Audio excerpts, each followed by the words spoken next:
देखिए, देश की राजधानी दिल्ली के अंदर संसद भवन से 500 मीटर दूरी पर, संसद मार्ग थाना से 50 मीटर दूरी पर आरएसएस, बजरंग दल, एबीवीपी, अपने आप को हिंदू सेना कहने वाले लोग और भारतीय जनता पार्टी के लोग जंतर मंतर पहुंचते हैं और मुस्लिम के खिलाफ लगातार नारे देने का काम कर रहे हैं। लेकिन दुर्भाग्य इस बात का है कि दिल्ली पुलिस चुपचाप मुख्य दर्शक बनकर देख रहा है, उनको गिरफ्तार करने का काम नहीं कर रहा है, बल्कि उनको रोकने का भी नहीं काम कर रहा है। इससे सिद्ध होता है कि सत्ता में बैठी जो सरकार है इन दंगाइयों को संरक्षण देने का काम कर रही है, इन आतंकवादियों को संरक्षण देने का काम कर रही है और दिल्ली पुलिस भी इन दंगाइयों को संरक्षण देने का काम कर रहा है। एक बात बताइए, कल हम लोग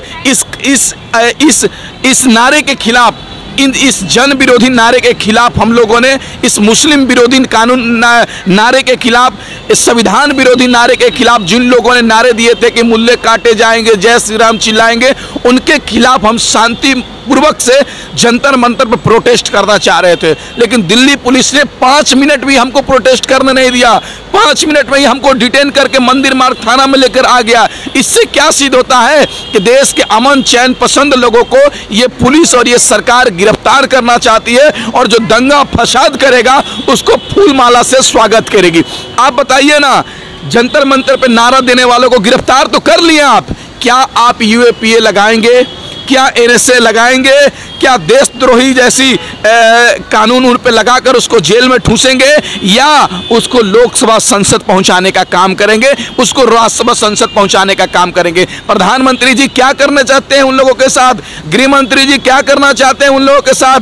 शर्म की बात तब तो है, ये प्रधानमंत्री जी कहते हैं कि हिंदू और मुस्लिम सबको साथ लेकर चलना चाहता हूँ, हिंदू मुस्लिम सिख ईसाई सबको साथ लेकर चलना चाहता हूँ, लेकिन उनके चमचे, उनके समर्थक देश की राजधानी दिल्ली में चिल्लाते हैं मुल्ले काटे जाएंगे, जय श्री राम चिल्लाएंगे, भारत में रहना होगा, जय श्री राम चिल्लाना होगा। अरे भाई, ये तुम क्या कर रहे हो? लोकतंत्र को खत्म करना चाहते हो, संविधान को खत्म करना चाहते हो। ये लोग जो बैठकर नारे लगा रहे थे, ये लोकतंत्र को नहीं मानते हैं, मनुस्मृति को मानते हैं। ये संविधान को नहीं मानते हैं, ये आरएसएस के बुक छपी है उसको मानते हैं। इससे सिद्ध होता है कि देश में एक माहौल क्रिएट किया जा रहा है हिंदू मुस्लिम के नाम पर, ताकि आने वाले चुनाव में भारतीय जनता पार्टी को बहुमत मिले।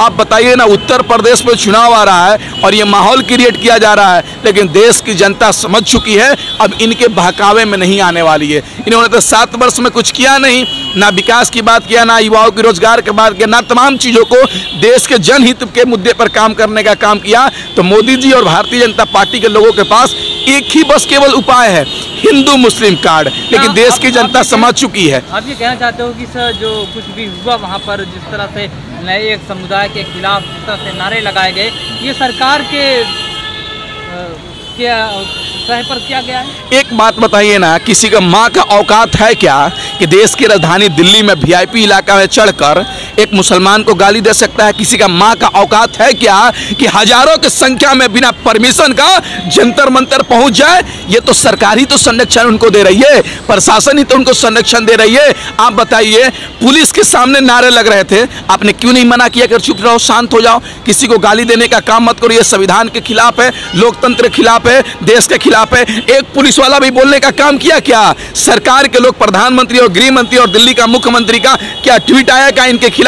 उनको एनएसए लगाया जाए, उनको यूएपीए लगाया जाए? नहीं लगा सकते नो, वो केवल लगा सकते हैं उर्दू वाले नाम को, उमर खालिद को लगा सकते हैं, खालिद सैफी को लगा सकते हैं और तमाम मिरान हैदर को लगा सकते हैं, तमाम तरह के मुस्लिम नेता, मुस्लिम एक्टिविस्टों को लगा सकते हैं, संविधान की रक्षा की बात करेगा उसको लगा सकते हैं, लेकिन हम जैसे सामाजिक कार्यकर्ताओं पर लगा सकते हैं, जो देश की लोकतंत्र और संविधान की बचाने की बात करेगा उसको लगा सकते हैं, लेकिन इन आतंकवादियों को नहीं लगा सकते हैं। वहाँ पर बीजेपी के नेता अश्विनी उपाध्याय भी मौजूद थे, उन्होंने कहा कि मेरे संज्ञान में ये सारी चीज़ें नहीं हुई, मैं जब वहाँ से वापस लौट आया था तो ये नारे लगाए गए। नहीं, जानते हैं, गधा से पूछिएगा कि तुमने बोला है क्या घेचू घेचू, तो गधा बोलता है नहीं बोलते हैं। वही हाल है अश्वनी उपाध्याय जी का। आपने देश जोड़ो के माध्यम से रैली निकालते हैं, लोगों को गुमराह करके जंतर मंतर बुलाते हैं, नारा लगवाने के उकसाते हैं और कहते हैं कि जो लगाए उनको हम जानते तक भी नहीं है। अगर नारा सत्य है तो उनको जेल में भेजो, सत्य नहीं है तो क्या है भाई। और एक बात सुनिए ना, अपने आप को हिंदू नेता कहने वाले पिंकी चौधरी ने क्या कहा कि हम बच्चे हैं, माफ कर दीजिए। अरे भाई, माफी मांगना इनका इतिहास है। सावरकर भी माफी मांगे थे, इनके नेता भी मांग रहे हैं नेता माफी। वो कह रहे हैं वहाँ पर जो लोग थे, जो नारे लगाए गए, वहाँ पर मौजूद हमारे लोग थे, लेकिन इस तरह के नारे लगाने वाले जो लोग बाहर से आए हुए थे, हमारे नहीं। तो कौन बुलाया था? हम बुलाए थे क्या?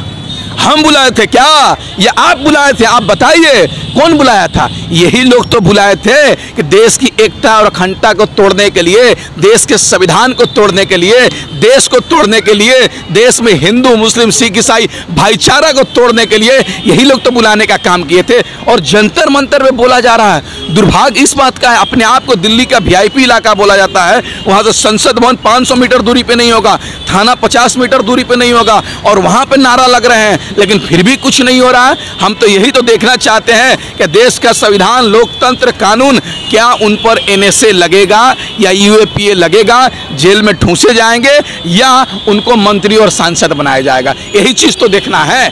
अगर नारे लगाने के बाद जिस तरह से आप लोगों ने जंतर मंतर पर फिर जाकर के संसद का घेराव करने की कोशिश की, जब वहाँ पर प्रोटेस्ट कर रहे थे, आप लोगों की गिरफ्तारी हुई, क्या ये फिर से ये आंदोलन आपका, ये संघर्ष चलता रहेगा गिरफ्तारी कराने? बिल्कुल। अगर उनके ऊपर NSA नहीं लगता है, UAPA नहीं लगता है, देशद्रोही जैसा मुकदमा दर्ज नहीं होता है, क्योंकि देशद्रोही जैसा काम किए हैं उस पर देशद्रोही का मुकदमा दर्ज होकर उनको जेल में नहीं डाला जाता है उन आतंकवादियों पे, तब तक हमारा आंदोलन जारी रहेगा। पुनः 15 अगस्त के बाद फिर जंतर मंतर पे हजारों की संख्या में नहीं, लाखों की संख्या में पूरे देश से लोग इस गूंगी बहरी सरकार के खिलाफ आएंगे, इन दंगाइयों के खिलाफ आएंगे, इन लोगों के खिलाफ आएंगे जो देश को तोड़ना चाहते हैं, उनके खिलाफ आकर आवाज़ देंगे और सरकार से पूछेंगे कि जो मुसलमानों को गाली देने का काम कर रहा है, एक समुदाय को टारगेट करने का काम कर रहा है, आप उसको जेल में क्यों नहीं डाल रहे हैं, उस पर NSA जैसी धारा क्यों नहीं लगा रहे हैं, उनके जेल के सलाखे क्यों नहीं डाल रहे हैं, ये सवाल पूछने का काम करेंगे हम। अभी कुछ दिन पहले भी ऐसे ही नारे लगाए गए थे, जब कहा गया था कि देश के गद्दारों को गोली मारो, सालों को मुसलमानों को टारगेट करके नारा लगाया गया था। फिर उसके बाद देखा जाए तो अति नरसिम्हा सरस्वती जो एक पुजारी है, वो मोहम्मद सल्लल्लाहु अलैहि वसल्लम के खिलाफ, जो मुस्लिम धर्म के पैगंबर रसूल हैं, उन्हें आपत्तिजनक कहते हैं, तब भी मुसलमान खामोश रहता है। आखिर ये क्या वजह? देखिए, मुसलमान का अभी सब्र का इम्तिहान लिया जा रहा है, और लेकिन ये सरकार सिद्ध कर चुकी है कि हम दंगाइयों के साथ खड़े हैं, दंगाइयों को संरक्षण देने का काम कर रहे हैं। जो लोग मुसलमान को गाली देने का काम कर रहे हैं, हमारे नबी साहब सल्लल्लाहु अलैहि वसल्लम, हमारे नबी साहब पर जो आपत्तिजनक शब्द का प्रयोग कर रहे हैं, उनको संरक्षण देने का काम कर रहे हैं, तब जाकर उन लोगों के मुंह से बकार निकल रहा है। आप बताइए, नरसिंहानंद की बात कर रहे हैं आप, क्या उनको दिल्ली उत्तर प्रदेश पुलिस गिरफ्तार नहीं कर सकती है, जो देश के एक समुदाय के खिलाफ, हमारे नबी साहब के खिलाफ लगातार वो आपत्तिजनक शब्द का प्रयोग कर रहे हैं, गाली देने का प्रयोग कर रहे हैं, लेकिन उनको दिल्ली पुलिस गिरफ्तार नहीं कर रहा है, उनको UP पुलिस गिरफ्तार नहीं कर रहा है, उनको गिरफ्तार करने का काम नहीं किया जा रहा।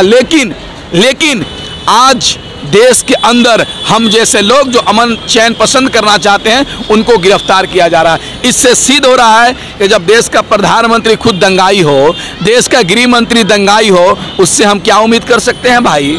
उससे क्या हम उम्मीद कर सकते हैं? लगातार दिल्ली के अंदर भी देखा जाए तो जहां एक तरफ मुसलमानों को टारगेट किया जा रहा है, वहीं पर दलितों के साथ भी अत्याचार हो रहा है, उनकी बहन बेटियों की अज़मत इज्जत लूटी जा रही है।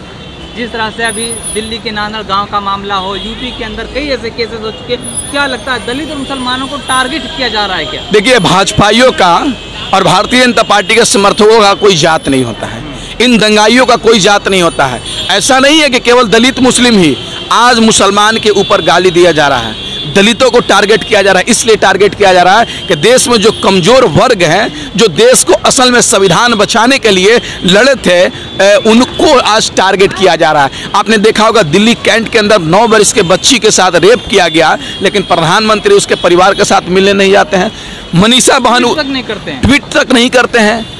उत्तर प्रदेश के अंदर मनीषा के साथ रेप किया जाता है, गर्दन की हड्डियां तोड़ दी जाती है, जीभ को काट दिया जाता है, उसके बाद आधी रात को उसकी लाश को जला दिया जाता है, लेकिन प्रधानमंत्री उसके खिलाफ एक ट्वीट नहीं करते हैं। उन बलात्कारियों को जेल भेजने के लिए एक ट्वीट नहीं करते हैं, उनके परिवार वालों से नहीं मिलते हैं। तो यह सिद्ध होता है कि देश में आज जो लोग दलित और मुस्लिमों को मेन रूप से टारगेट किया जा रहा है ताकि इनको कमज़ोर करो, इनको वोट देने का अधिकार छीनो, इनको पढ़ने का अधिकार छीनो, इनका लोकतांत्रिक अधिकार को छीनने का काम कर रहे हैं। आप देखते रहिए, अगर भारतीय जनता पार्टी ज़्यादा दिनों तक सरकार में बने रहेगी तो हमको लग रहा है कि ये संविधान को ख़त्म करके मनुस्मृति को लागू करने का काम करेंगे, क्योंकि ये लोग संविधान को नहीं मानते। अगर संविधान को मानते हैं तो ये लोग महात्मा गांधी, राष्ट्रपिता के हत्यारे, महात्मा गांधी के हत्यारे गोडसे को पूजा नहीं करते, गोडसे को गोडसे जी नहीं बोलते, उनको अपने कार्यालय में उसका फोटो नहीं लगाते।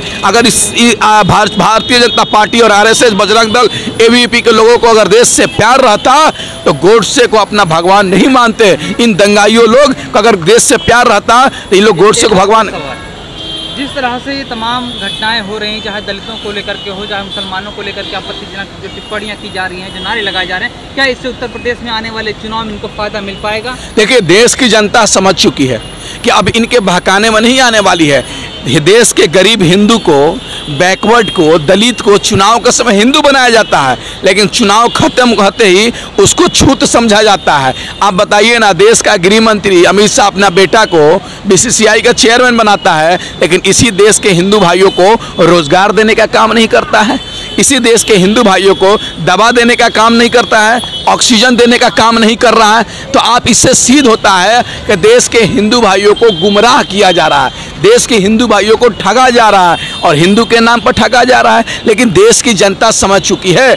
अब जिस तरीके से बंगाल की जनता ने इन भाजपाइयों के साथ खेला करने का काम किया, इन भाजपाइयों को बंगाल से खदेड़ने का काम किया, हमें लग रहा है कि आने वाले चुनाव में यूपी के अंदर नहीं, देश के तमाम हिस्सों पर जहां जहां चुनाव होगा वहां भारतीय जनता पार्टी हारेगी, उसका जमानत जब्त होगा। लोग भारतीय जनता पार्टी के कार्य को 7 वर्ष से देख रहे हैं कि 7 वर्ष में कोई ऐसा काम नहीं किया जो देश के हित में हो, आपके और हमारे हित में हो, देश के युवाओं के हित में हो, महिला के सुरक्षा के हित में हो, महंगाई कम करने के हित में हो। बस एक ही काम है, हम दो हमारे दो, अडानी और अंबानी और रामदेव बाबा, बस और कुछ नहीं चल रहा है देश में कुछ नहीं चल रहा।